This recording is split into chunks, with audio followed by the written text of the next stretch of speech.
In this video, I'm going to show you how to make a calendar in Canva Sheet. So to get started, go ahead and open canva.com on your preferred browser, and then in here, go ahead and sign in or sign up for an account.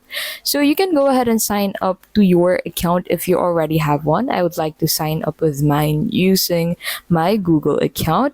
So once you're signed in into your account, you'll be able to get redirected into your dashboard. So in here, you'll be able to find the designs that you have. On your dashboard, you need to go ahead and simply click on Sheets under this section. So on the Sheets section, go ahead and click on the first cell.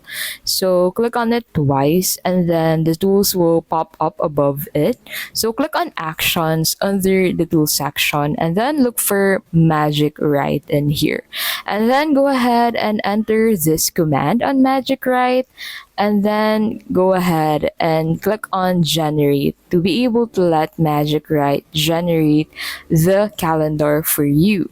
So Magic Write can be wrong sometimes on placing the number. So if it gets wrong, you can simply move that numbers to make the calendar perfect. And that is how you can basically. If this video helped you, please like and subscribe for more useful tutorials.